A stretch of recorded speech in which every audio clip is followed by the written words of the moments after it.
what's up? We're back, Those Wrestling Girls. It's your girl, Krista B. Hi, it's me, Queen PR. And we are here with our 6th episode. Now, this episode is a different episode, part of the whole revamping of us. Mm-hmm. And we are focusing on certain women in wrestling. Mm-hmm. So this is our women's spotlight episode. Yeah. So we are going to do like a spotlight series. So we're going to basically talk about a wrestler who doesn't get talked about a lot, who we see might be on the verge or we feel is underused or underappreciated. And we kind of just like put a spotlight on them real quick. And also, I feel like this is going to be an episode where it's kind of going to be a debate episode between me and Krista, I feel like, because we don't like a lot of the same people like I thought. Like, you not feeling Dana Brooke? I am not.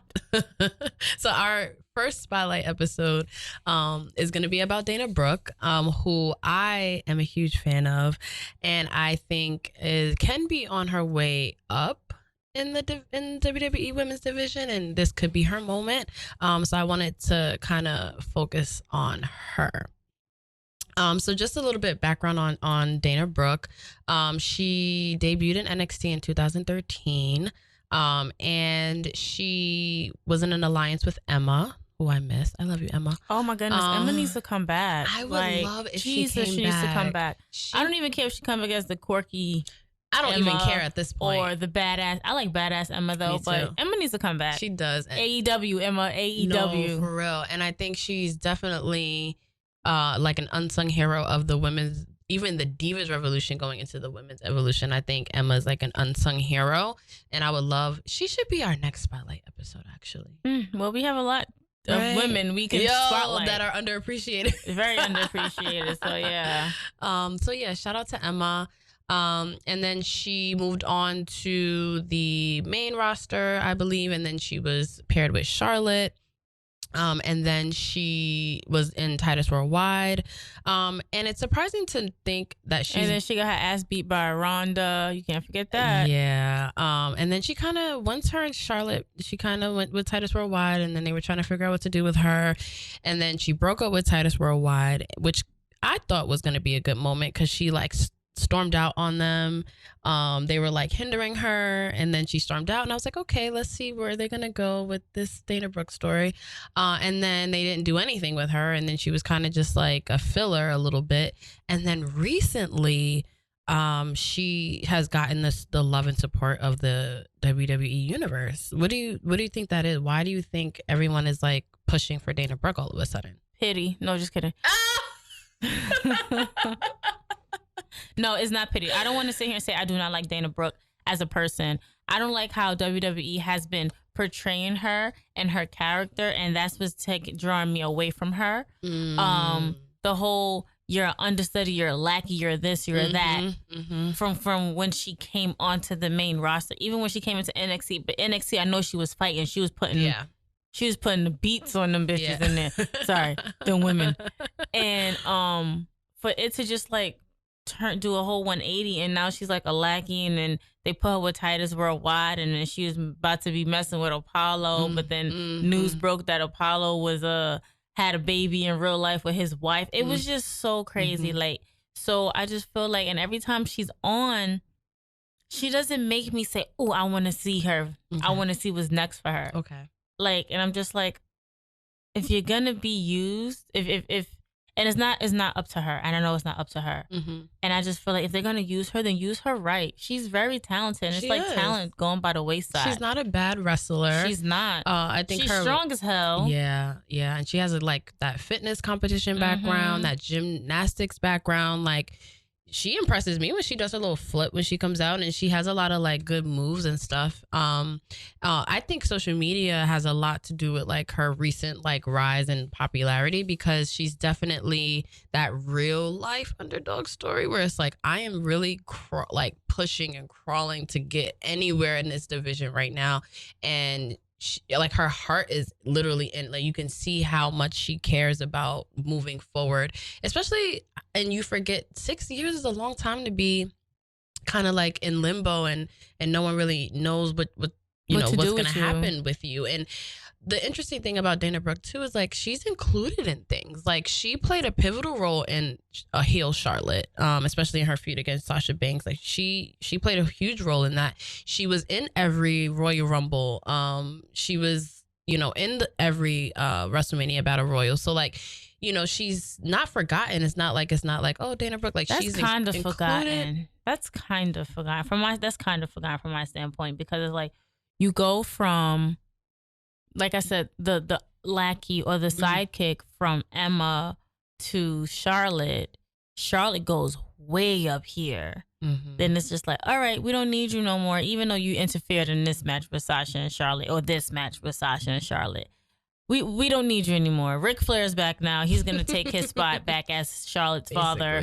And we can just put you on the shelf until we need you again. Oh, wait, we need you to be the white girl in the middle of two black guys. Like, how did that even translate on TV? Yeah. Like, that's a lot right there. Yeah. And I think like that just didn't look right at all. I think they could have did more. And also I feel like they didn't know what to do with Titus Worldwide in general. So Dana Brooke was kind of just like in the mix of just like, okay, but at least she was on. So when I say she's included in things, it's like she's on TV at least. She's, you know, there's people that, you know, don't even get the opportunities that she was, you know, able to get.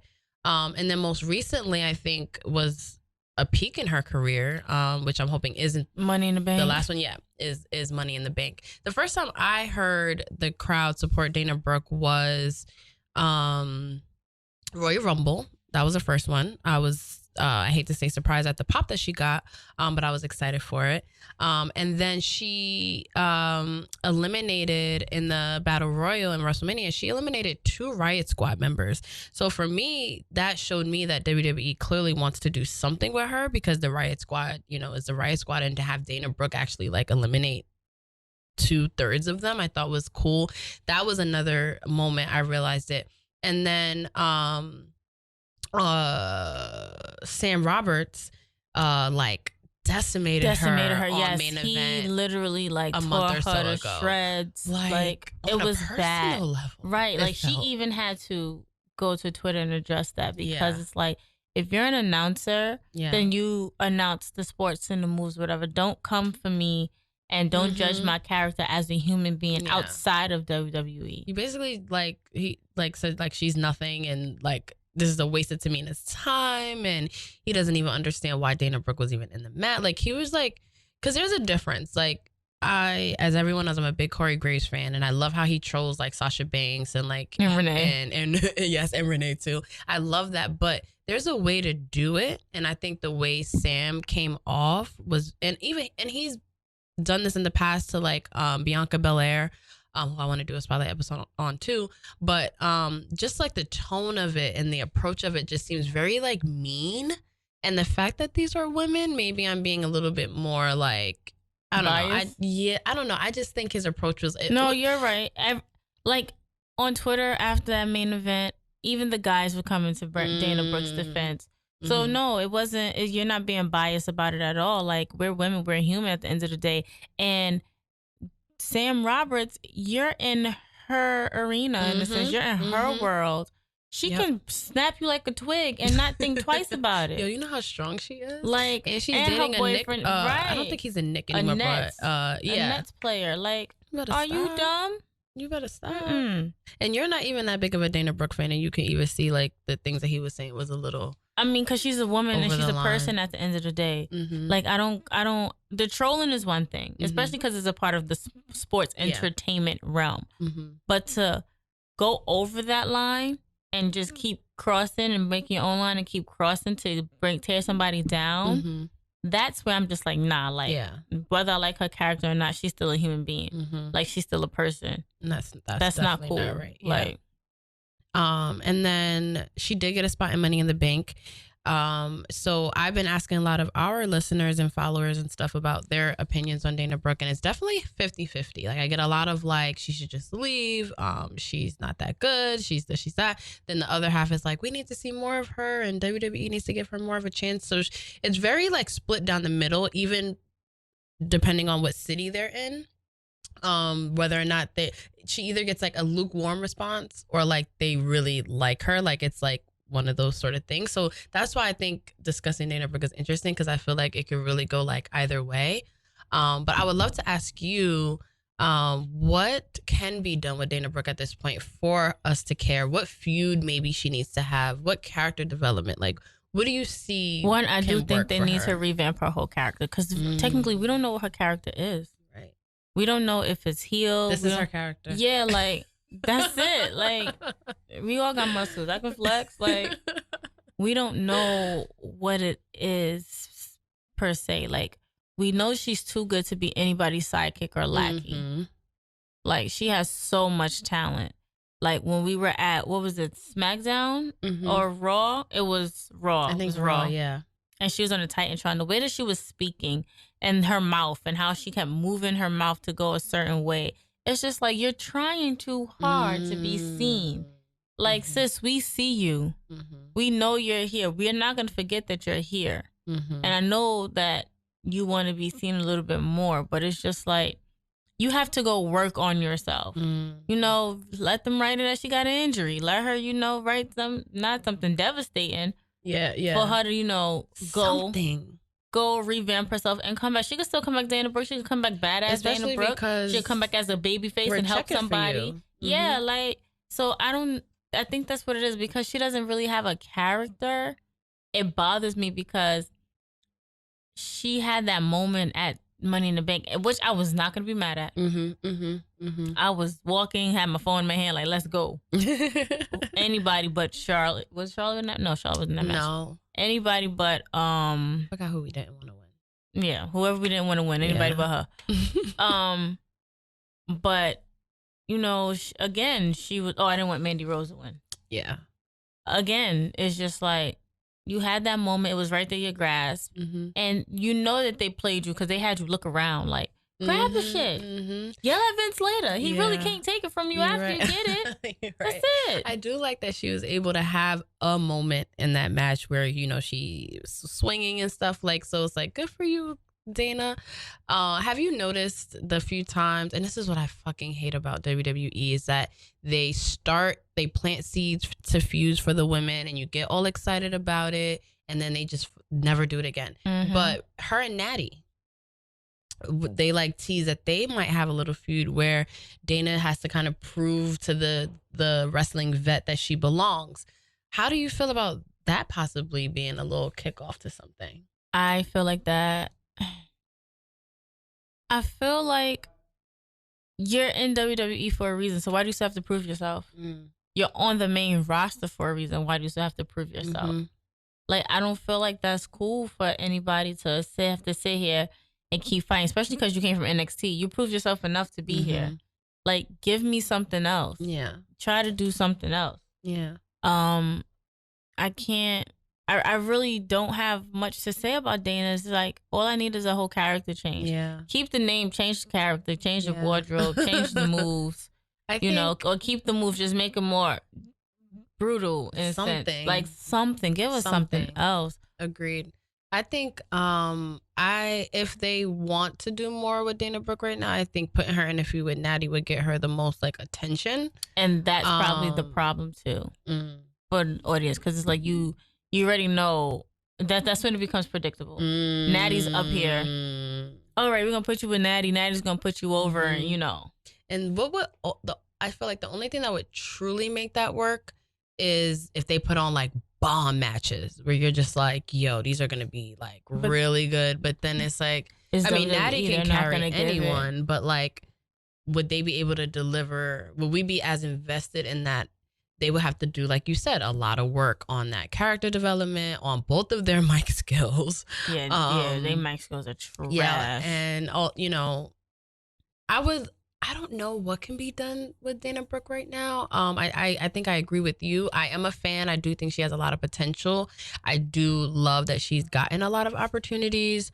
But I don't know exactly. I think altogether, all of the women need more visibility on TV besides like the 10 minutes out of 3 hours that they get. But that's what it is. I think we just need to see more of that development on TV for us to even care. Because without social media, that's how the WWE Universe got behind Dana Brooke, in my opinion, is social media, because we can see how bad she wants this. We can see how hard she works, how dedicated she is, and how passionate she is. And we want to root for that underdog. We want to be like, oh my God, look at Dana Brooke actually like getting somewhere. Like, oh shit, she beat out Ruby Riott, Lana to be in Money in the Bank. Like, that's a big deal. But I mean, without Lana, her, not so much. But yeah, Ruby but Riott. she's, you know, way more popular than a Dana Brooke. True. And for Dana Brooke to actually get that spot and got a high spot in the match, I think is great. But it's like, what is WWE gonna do with that? Like, that's always the sad question. Mm-hmm. Like, what are y'all gonna do with her?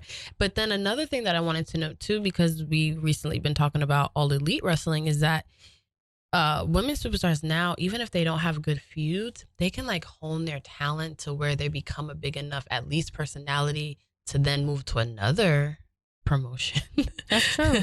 It's like Monday That's Night true. Wars all over again. That's like true. Brian Pillman, how he would just basically was like working on his character slowly but surely just so that he could go to WWE. Like, she could have the chance to do that as well. But I still think I think she's come a long way, but I think there's a lot more work that needs to be done in her character. I agree. That's what I think. I agree. Yeah.